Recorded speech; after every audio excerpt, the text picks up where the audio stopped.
throughout my adult life. But it was kind of hard because being a single pastor or Messianic rabbi, women can focus on you for the wrong reasons, or not necessarily being God's will.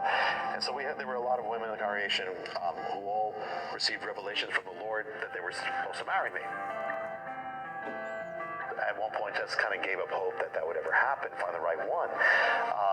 So finally, I pretty much said, okay. I remember the year. I said, okay, and it was soon after I came back from India and Cuba, because India was so dangerous. And well, maybe that's why the Lord doesn't want me to be married, because it's very dangerous. I said, okay, Lord, I'm not going to be married. I'm not even going to think about it anymore. It's resolved. Will not be. That's it. It turns out there was a woman in Brazil. Her father was a pastor, and she ministered in the worship and also in Hebrew dance and in the ministry. And when she was about 13, 14, 15, several groups of believers prophesied over her, gave her a word, prayed for her, and had a word for her. And it was all the same word. And they said, there's a man across the world. He's Jewish. He's from the tribe of Levi. He sounds the shofar, goes around the world. Prepare yourself, because you're going to be his wife, and you're going to be his helpmate. Time went on, nothing happened. Later on, she's in America, and at one point she said, I want to go to a Messianic congregation, because she knew that, and she ministered in a Messianic congregation in Brazil. And so a friend of hers says, well, I know one, let me take you to this one, Beth Israel, I really like. So they take her there. One of the prophecies, or the word said that, one of the words they gave her said, as soon as you see him, you'll know.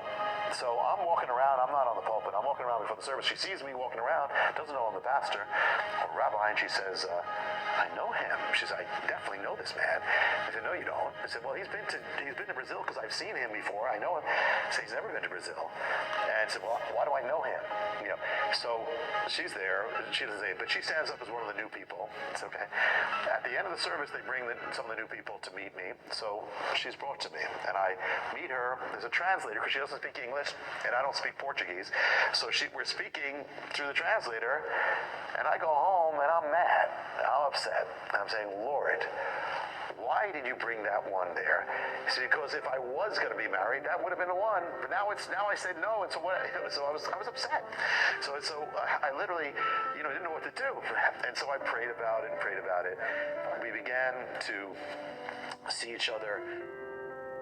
But the thing is, for the first year, I didn't speak Portuguese. I still don't. She didn't speak English.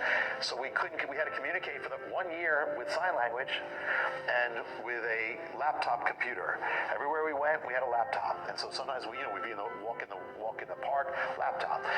She'd ask me, what do you think about me? I type it, the laptop died, that was the end of the night. If there was any kind of issue or something, any kind of problem, it would take hours for one. So she would type what she wanted. She would type and press the button, and it would translate from Portuguese to English. She'd read it back to me in English. She didn't know what she was saying. I would type in English, speak to her in Portuguese, didn't know what I was saying. So that was for a year. Soon after this began, I happened to be called to go to Brazil to minister. And it was called to go to her home city.